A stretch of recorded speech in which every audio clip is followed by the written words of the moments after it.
Un virus de révolte et de rébellion. C'est cela qu'il me faut m'inoculer. J'ai besoin d'une force intérieure, la même qui a permis à mes ancêtres de survivre. Le passé dont je ne sais rien était un passé de fureur, de panique. J'ai besoin de fureur maintenant ici, non pas la fureur de la panique, de la folie, de la mort, une fureur maîtrisée, recomposée, appelée, demandée, priée. Je dois prier pour demander cette force noire et furieuse. Prier. Mais prier qui? Un nom noir et cuivré, puissant et lointain. Un nom monte en moi, explose en moi. Le nom de mon Dieu, le nom de ma fureur sublimée. Agénor. Ce nom existe-t-il? Ce Dieu existe-t-il? Oui, Agénor, tu existes, puisque je te sens si profondément en moi, si brutal et si calme. Emplis-moi de ta force, Agénor. J'accepte les chaînes de mes ancêtres, car je sais qu'avec toi, je les ferai sauter en même temps que celles qui sont les miennes aujourd'hui. Tout en moi sera libéré en même temps. Je serai une femme forte et libre, une femme noire et libre, une femme blanche et libre. Je serai une Française libre, et libre aussi, l'Africaine.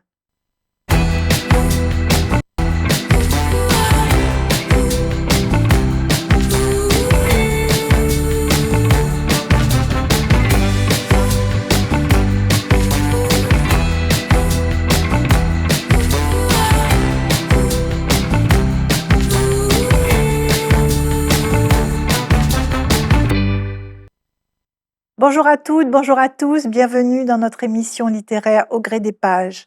Aujourd'hui, nous recevons une autrice, mais que beaucoup d'entre vous connaissent comme une star du petit écran, puisqu'elle a été choisie par les Martiniquais en 1973 pour être leur présentatrice pendant 5 ans, et elle a ensuite poursuivi sa carrière sur Antenne 2 de 1977 à 1981.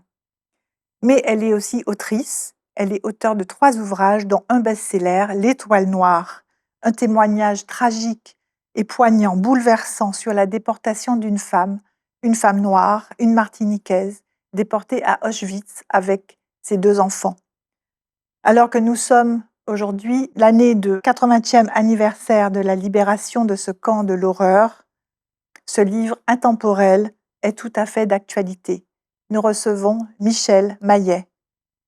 Michel, Bonjour, bonjour Claire. bonjour Michel, nous sommes très heureux de vous recevoir. Merci de votre invitation. Et Merci puis, beaucoup, oui, effectivement, on tenait à vous recevoir par rapport à votre ouvrage, mais vous qui avez porté haut les couleurs de la Martinique avec brio au-delà de nos frontières, et en particulier à travers le petit écran, vous le voilà de retour avec nous, de l'autre côté de la table cette fois-ci.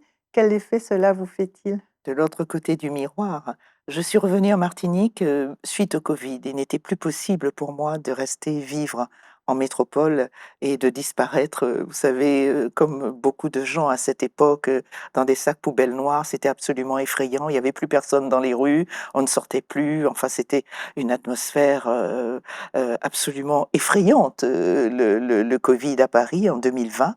Et j'ai décidé qu'il fallait que je retourne dans mon pays. Après tout, mon cordon ombilical est enterré sous un cocotier à la rivière Salée. Et je me suis dit que... Et je suis née un jour de comète, De comète, je vous l'ai absolument. envoyé, Ouais. comme tous ceux qui sont nés un 16 octobre de mon année. Et je me suis dit qu'il fallait que je revienne vivre dans mon pays, qu'il fallait que je revienne prendre ma retraite dans mon pays et que j'y sois bien. Les choses ne sont pas évidentes, les choses ne sont pas faciles. Je découvre une nouvelle Martinique qui n'est pas la Martinique de mes ancêtres, qui n'est pas la Martinique de mes parents, qui n'est pas la Martinique que j'ai connue adolescente, mais qui est la Martinique d'aujourd'hui et qui existe avec les difficultés inhérentes à ce qui se préparait déjà depuis une trentaine, une quarantaine d'années et qui explose maintenant et pour lesquelles il va falloir trouver des solutions. Alors nous vous recevons aujourd'hui parce que votre livre, votre best-seller, L'Étoile noire, a fait couler beaucoup d'encre, a eu beaucoup de succès. Vous l'avez publié pour la première fois en mai 1990 aux éditions Bourrin, et vous avez reçu tout de suite le prix l'ICRA Bernard Lecache. Mhm. Comment, et donc cet ouvrage, dès qu'il est sorti, a connu un fort engouement. Vous avez eu énormément de presse, que ce soit presse nationale, presse internationale. Vous avez fait beaucoup de plateaux télé, radio. Comment expliquez-vous l'engouement unanime qu'il y a eu pour cet ouvrage? Je crois que ce livre arrivait à un moment précis. D'ailleurs, il y a une très belle préface de Simone Veil On par va la en parler tout suite. à l'heure. Il arrivait à un moment où il y avait des attentats, où il y avait le cimetière de Carpentras qui avait été profané. Il y avait un certain nombre d'éléments qui faisaient que, il y avait aussi beaucoup de problèmes avec la communauté noire en France en 2006, lorsqu'il est ressorti.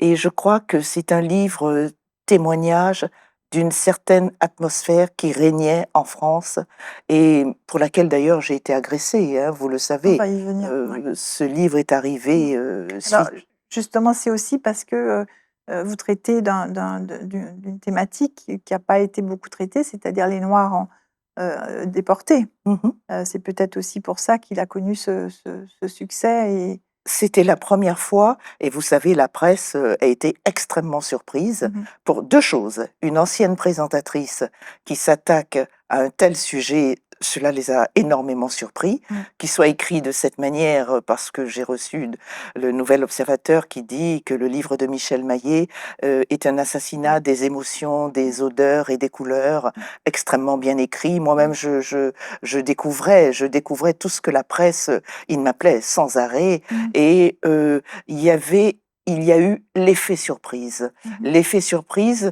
qu'une ancienne présentatrice soit capable d'écrire, voilà. Et moi, je voulais changer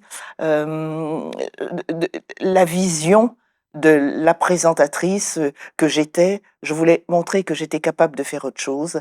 Et lorsque j'ai été agressée, je me suis dit, il va falloir que tu puisses écrire, que tu puisses dire ce que tu as vécu et que tu puisses dire, nous sommes, c'est une guerre mondiale, nous ne sommes pas hors du monde, nous Mmh. sommes dans le monde. Donc, il faut parler de cette Seconde Guerre mondiale en cherchant des femmes, des enfants et des hommes qui ont vécu la guerre. Mmh. Alors, des Noirs, j'en ai trouvé, mais pas que des Martiniquais, hein. Il y Bien avait sûr. beaucoup d'Africains, des gens du Costa Mmh. Rica, des gens je vous ai amené le listing, Mmh. je vous ai amené des noms de Martiniquais. Je me suis dit, tu ne peux pas garder cela pour toi. Et quand après l'agression, j'habitais au 5e étage. Oui, donc c'est cette agression qui vous a C'est amené ça. sur l'écriture de ce livre? Je rentre chez moi après une petite soirée avec des amis, il est 3h30 du matin, je traverse mon couloir et là, au bout du couloir, un groupe de jeunes néo-nazis, éméchés, et il y en a un qui était prêt déjà à me prendre, à me serrer, À vous violenter? Ouais. à me violenter, mais il ne savait pas où était l'ascenseur. Moi, je savais, j'ai eu le temps de courir. Heureusement, l'ascenseur était là, je l'ai pris et je suis montée dans mon appartement. Non, ils n'ont pas suivi, ils étaient ivres et je me suis assise à ce moment-là et je me suis dit: «Mon Dieu, je suis sûre, le nazisme, néo-nazi, qu'il y a eu des Noirs déportés». Une telle haine dans le regard de ces gens, une telle méchanceté.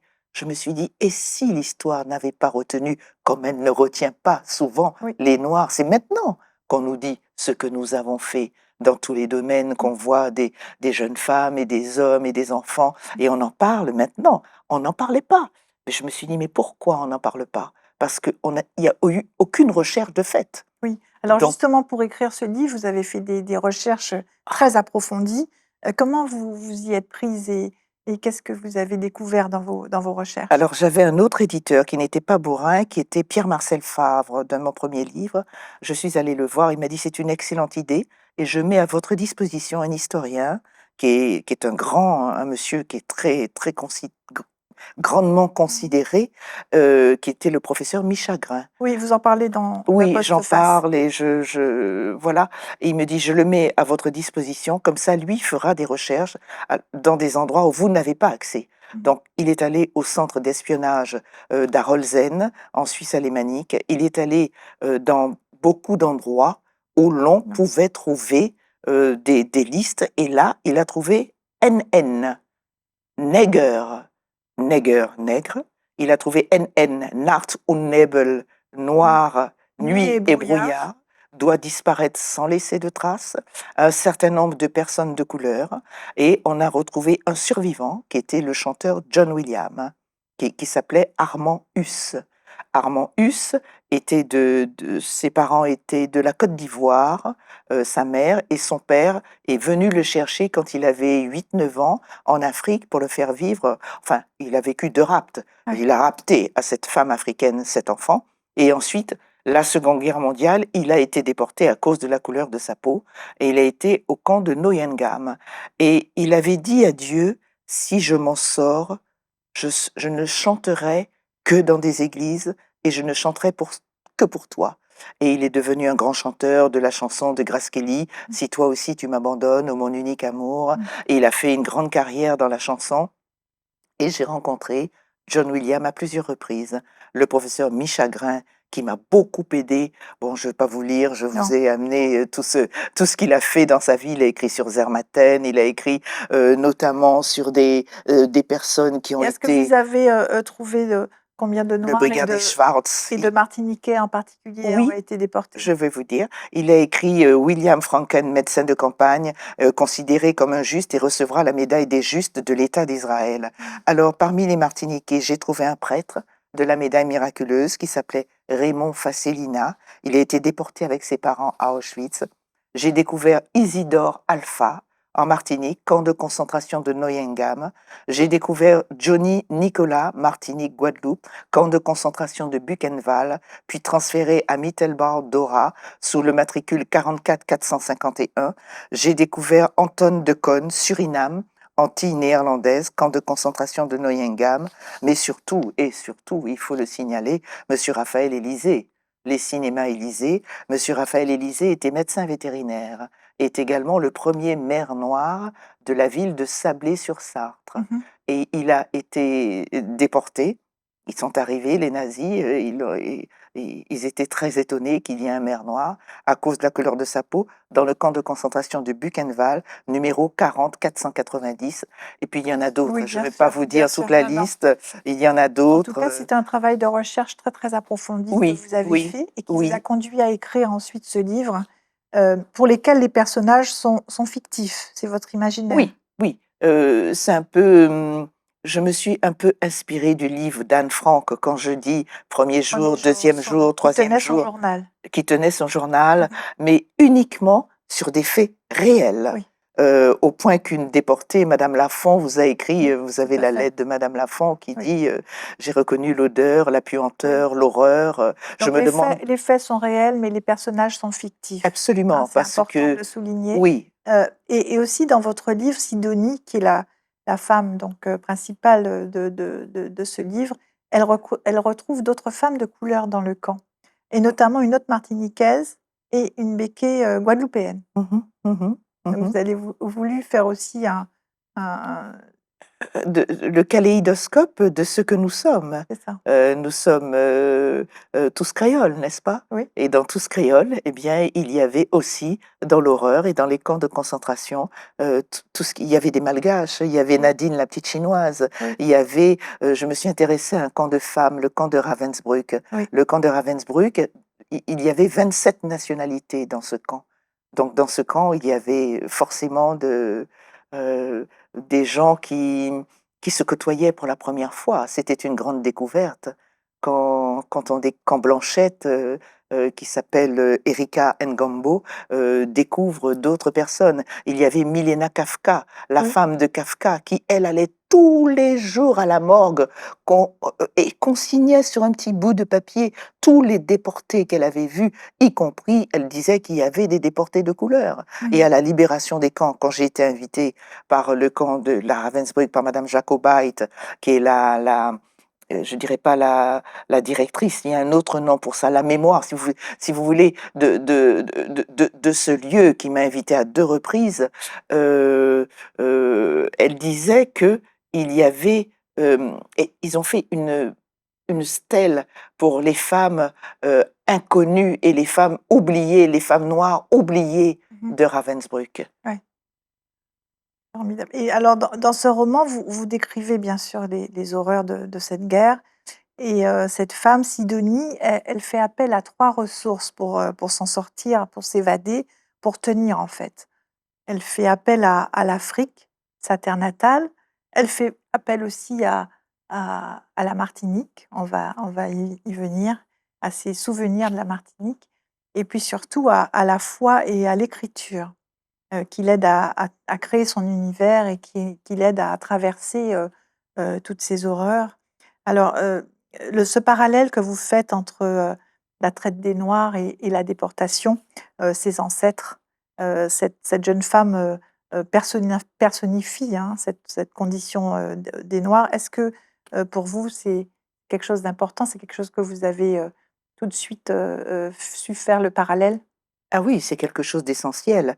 Ce n'est pas perpendiculaire, hein, l'histoire Oh, des non. Juifs et des Noirs, mais c'est parallèle. Mhm. Il y a une... Sidonie est une mémoire noire de l'Holocauste. En fait, elle est la mémoire, elle sait qu'elle est martiniquaise, mais ses parents ne lui ont rien dit. Ses grands-parents ne lui ont rien dit, puisqu'on ne parlait pas à cette époque de Mhm. Oui, l'esclavage. tout à fait. Elle le dit Mais d'ailleurs dans son elle livre. a, elle a dans ses gènes, Oui. elle a, comme la Martinique n'est pas née il y a 2000 ans, il y a 14 000 ans. Mm. Moi, je me considère comme une bonne partie de mon sang amérindienne. Mhm. Donc, elle a dans dans ses, dans sa manière de faire, elle a inclus une partie d'un continent dont elle ne sait rien. Mm. Mais elle sait que si des gens ont pu traverser l'Otboa si loin pour arriver sur une toute petite terre inondée de soleil dans cette vilaine chenille noire, comme Mm. je décris les trains Oui. plombés avec les déportés, elle se dit, je dois survivre et je dois donner du courage aux autres et je dois tenir pour mes enfants. Mm. Mais comment faire pour tenir?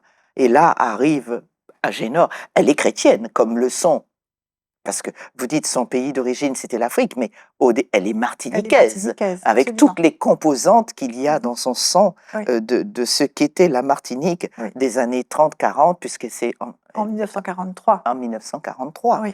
Et elle se dit, en fait, elle compose une négritude avant les grands mouvements de Léopold Sédar Senghor, Mhm. d'Aimé Césaire, comment il s'appelle celui que j'ai mis en exergue sur mon livre, Léon Gontran Oui. Damas. Elle se dit, il y a quelque chose à puiser si eux sont arrivés, chaîne aux pieds, en n'ayant ni à boire, ni machin, violés, ne sachant pas où sont leurs parents, machin, dans une espèce de fureur totale sur ma petite île inondée de soleil magnifique, hein, euh, je Elle- dois, dans cette horreur, moi, trouver un moyen pour tenir, sinon... Et les autres déportés disaient que quand ils venaient voir les déportés qui arrivaient, ils disaient, ah, celle-là, elle ne tient pas 2 jours, celle-là ne tient pas une semaine, ah, celle-là, peut-être 6 mois. Ils savaient tout de suite, à la manière de faire, de marcher, de regarder, si vous étiez voué à la mort, de toutes les manières, probablement dans les fours crématoires. Et elle alors, sentait ouais. l'odeur, on Ouais. sentait la viande grillée. Elle se demandait, tout le monde se demandait, mais d'où vient ça? Et puis ils étaient tous affamés. Mm. En étant tous affamés, vous sentez une odeur de, Oui, pardonnez-moi, de cochon grillé. c'était C'était horrible. des, Donc, des cette êtres foi humains. est très présente hein, en elle Donc pour tenir. Et elle cette s'invente ce foi, Dieu. alors il y a une dualité, noir-blanc, Jésus Agénor, Mm. et il y a une dualité parce que elle fait sa prière, Mm. elle fait le Notre Père, elle entend les Juifs qui prient aussi, qui font leur prière, Mm. elle entend, elle voit, c'est Ouais. une chose incroyable, et elle se dit, je vais tenir avec Agénor, et Et ce Dieu Agénor, qu'elle s'invente. Agénor, c'est quand même le père de Ropa, Mm. et que Agénor, c'est une grande figure de la Phénicie ancienne. Et là, je lui fais dire euh, tout ce qui concerne l'Afrique avec ses mots, Mhm. avec les mots de son époque. Pour elle, c'est un mythe rêvé. Elle Absolument. rêve Oui. aussi. Pour tenir Oui. dans cet enfer, il lui faut une bonne partie de rêve, sans Mm. quoi elle est morte tout de suite. Alors, elle s'accroche aussi beaucoup à ses souvenirs de la Martinique. Ah oui, C'est ah très oui. présent dans votre livre, que ce soit à travers le carnaval, à travers aussi la cuisine. Il y a tout un passage où elle elle décrit son menu idéal d'Accra, de Punch, Accra Titiri. avec son ami. Oui. Et c'est vrai que c'est avec ses souvenirs et avec cette foi qu'elle arrive à tenir. Mais il y a aussi un troisième paramètre qui est l'écriture. Elle tient son petit carnet, un petit carnet Petit carnet de Moleskine Moleskine. qu'elle va précieusement cacher au fil du temps, hein, et Mais elle qu'elle a besoin de conserve. complicité. Hein. Elle a besoin de complicité, mais elle a besoin d'écrire et elle tient ce petit carnet malgré toutes les difficultés qu'elle a pour trouver du papier, pour trouver un crayon. Le carnet, c'est un peu son refuge. Hein. Vous avez voulu souligner ce rôle de l'écriture qui est important, Elle a besoin, à défaut de lecture, puisqu'effectivement... elle a besoin d'aide pour qu'on lui amène un petit. C'était précieux, un petit bout de papier, un petit bout de crayon, c'était précieux. Ça ne se fait. Elle a besoin de s'entourer de personnes sûres, qu'elle ne soit pas dénoncée, et elle a surtout besoin de dire ce qu'elle voit, parce qu'elle se dit je vais oublier, je vais devenir folle, je vais oublier. Déjà avec mes enfants, c'est pas évident. Les enfants sont séparés. Quand elle découvre que sa fille est morte, nicaise, c'est une horreur, pour elle. Elle voit passer. Son petit garçon qui est envoyé avec les Il hommes. n'y a que désirer, c'est le choix de Sophie. Oui. Hein, elle voit le petit survivant et elle se dit il faut que je puisse écrire. C'est l'écriture, c'est à la fois pour elle la résilience et la résistante. La résistance. C'est ça. Elle résiste de cette manière parce que elle a quelque chose à faire, elle a une transmission. Elle doit transmettre ce qui s'est passé dans ce camp. Et elle cherche, donc d'ailleurs, elle va et elle dit est-ce que tu as vu qu'il y avait des Noirs tel endroit? Elle fait un véritable boulot de journaliste. Hein. Psychologue, journaliste, dans l'ombre, elle cherche comment elle rampe, parce qu'il ne faut pas trop se faire voir, bien sûr, pour ne pas se faire tuer tout de suite. Alors, je l'ai souligné au début, ce livre a connu un vrai succès et son succès continue encore aujourd'hui, puisque 4 ans après sa sortie, il était traduit en allemand, il est traduit en italien, en tchèque. D'ailleurs, on peut voir à l'écran les différentes couvertures. Ah, ça, c'est le livre de poche. Là, c'est le livre de poche. Les différentes couvertures qui se sont succédées. Voilà, ça, c'est Pocket Junior. Vous avez aussi sorti un... Là, c'est le premier. Là, c'est Julliard. Julliard Borin a été racheté par Julliard. Oui. Vous l'avez aussi sorti pour les malvoyants. Et là, oui, je l'ai sorti pour les malvoyants. Et là, c'est la dernière couverture chez Amazon. Et on peut le commander chez Amazon. Et là, voilà la couverture. Pour les malvoyants. Oui, oui, j'aime beaucoup l'idée que mon éditeur m'ait envoyé ce petit mot, me disant Michel Maillet, Madame Maillet, je vous félicite pour ce livre. Et d'ailleurs, il a tellement de succès que les éditions VDB me le demandent pour les malvoyants. Alors, il est en gros caractère, en très gros caractère, et il n'y a pas eu que ça, c'est-à-dire il y a eu de la suite. Quand je suis allée et j'ai dédicacé, là c'est le prix LICRA, le prix de la LICRA à cette époque-là, il y a tellement de gens connus, là il est en allemand, donc Orlando Frauenverlag, ce sont des femmes qui ont trouvé mon livre au Salon du Livre à Paris, il y avait des Allemandes et elles se sont dit, tiens, des Noirs déportés, mais c'est pour nous. On va l'éditer, le livre. Et ensuite, alors là, c'est en format littérature. Et après, il est en format de poche. Et quand un livre réussit, quand il marche, il sort tout de suite en livre de poche. Et là, je suis très heureuse il était quand je suis arrivée en Allemagne, j'ai trouvé mon livre dans toutes les gares en Allemagne. J'étais contente, j'étais fière, je n'en revenais pas. Mais je reviens aux non-voyants parce qu'une porte s'est ouverte sur quelque chose qui m'a beaucoup émue, sur les hôpitaux de Paris. L'assistance publique de Paris, tous les hôpitaux de Paris, de la banlieue parisienne et en province m'ont demandé de venir au département littérature, Claire, au département littérature. Alors je voyais une salle, ils ont des grandes salles et ils ont aussi une grande part de livres. Et ils font venir des auteurs et je voyais les malades arriver avec leur, vous savez, ce qu'on tient pour la prise de sang, d'autres avaient la tête attachée, d'autres boitaient et ils venaient, la salle était pleine de malades, craintif, vous ne pouvez pas vous imaginer, beaucoup pleurant.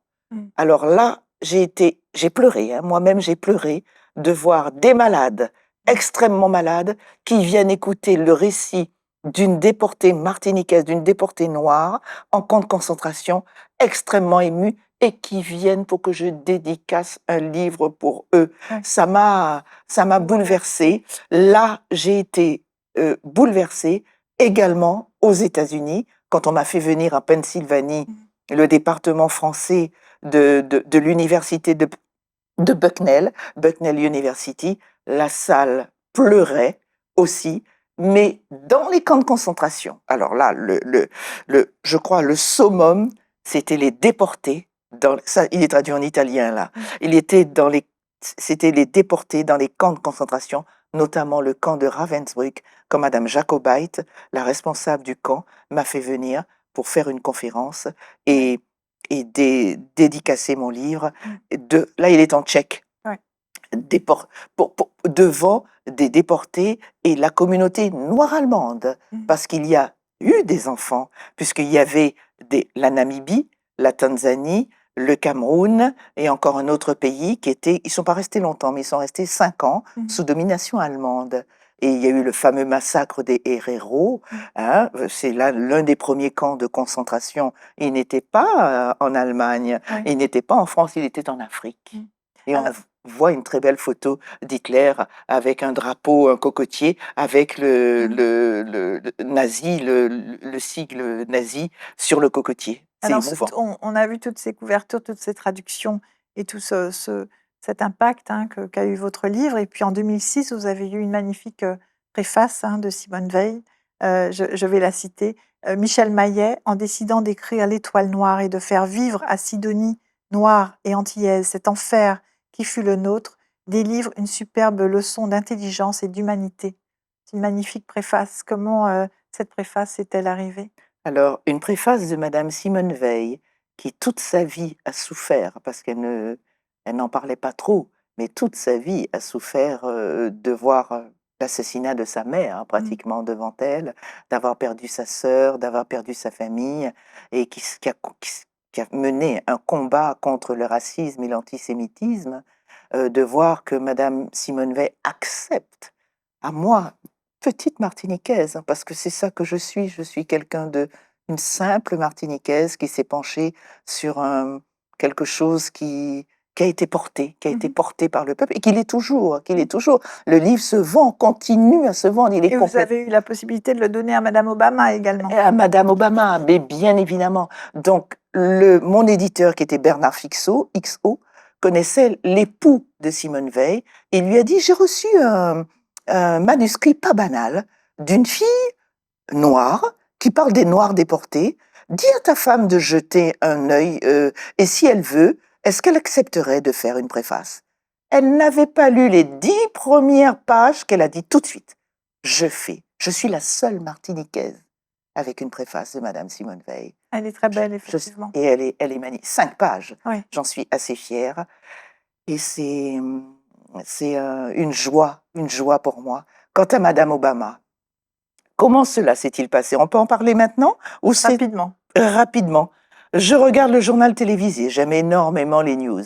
Donc les infos, je regarde le journal télévisé, j'entends Laurent Delarousse qui dit « Le couple Obama viendra à Paris et viendra en Normandie pour le dîner. » Je me dis « Mais Michel, tu vas rencontrer Madame Obama ?» Vous teniez à lui remettre votre livre. Je tenais à briller avec elle, ne serait-ce que 5 minutes.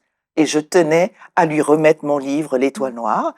J'ai appelé l'Élysée, j'ai fait le 118-218, je me suis présentée. J'ai eu Colette qui m'a dit « Madame Maillet, on vérifie pour savoir si c'est bien vous ou quelqu'un d'autre qui appelle. » Et 3 jours après, j'avais un gendarme qui venait chez moi me déposer l'invitation pour aller au dîner en Normandie. Et elle a eu un accueil très chaleureux et très favorable auprès de... Ah oui, c'est une rencontre de ma vie.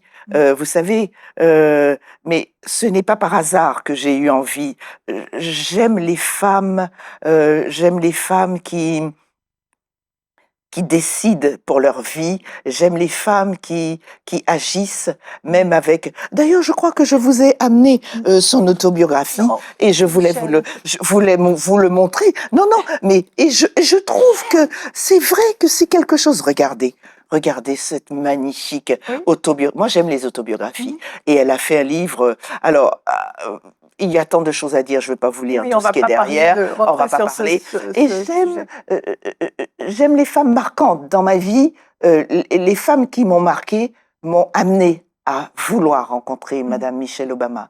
Les femmes qui m'ont marqué, je peux vous en citer quand même quelques-unes. La toute première, c'est ma mère, qui faisait comme toujours, hein, ma mère, nos mères, qui faisaient des études pendant que moi, j'étais toute petite, j'avais 3 ans. Donc, elle m'a donné envie de dire, c'était la seule dans la famille qui ait fait des études. Après, j'ai eu, comme femme importante dans ma vie, j'ai eu Cathy Rosier. Quand j'ai vu Cathy Rosier à la télévision et quand je l'ai vue dans le film de Jean-Pierre Melville, elle m'a, dans Le Samouraï, d'avec Alain Delon, c'était l'une des premières comédiennes. Mais j'ai eu aussi Marpessa Down, Orfeo Negro. Vous savez, j'avais besoin de femmes qui me donnent envie de me surpasser pour arriver à Madame Obama. Et puis j'ai eu ces 3 femmes-là, Marie Scondé, et les 3 femmes qui ont fait que Christiane Taubira et Madame Vergès, qui ont fait que l'esclavage a été reconnu crime contre l'humanité. Angela Davis, toutes les femmes se coiffaient avec parce qu'elle a dit Black is beautiful, hein, avec sa boule. Et d'ailleurs, jusqu'à présent, il va y avoir une jeune femme qui s'appelle Mademoiselle Renée Corail, qui va se présenter à un concours de beauté à Monaco dans quelques jours, avec sa boule comme Angela Davis. Et ensuite, j'ai eu comme personne à avoir envie de rencontrer, c'était Madame Obama. C'était pas Monsieur Obama, c'était Madame Obama. En tout cas, elle a fait un accueil très favorable à votre livre et l'émission doit s'achever malheureusement. Déjà, oui, ça passe vite, Michel. Merci beaucoup pour ce moment de partage sur l'Étoile Noire, qui est un témoignage bouleversant que j'invite nos téléspectateurs à découvrir si ce n'est pas déjà fait. On n'a pas parlé de Benoît. Et donc, on va refaire une émission pour parler de votre deuxième ouvrage, qui est Benoît. Oui, le premier Saint Noir, canonisé par l'Église. Qui est un ouvrage aussi magnifique. Mais on se reverra pour cet ouvrage-là. Je vous prête celui-là. Oui, merci. Voilà, je le dépose. Oui. Merci Michel. Merci à tous de nous avoir suivis. Cette émission s'achève. Je vous donne rendez-vous pour une prochaine émission de Au gré des pages pour découvrir un nouvel auteur et un nouvel ouvrage. À bientôt.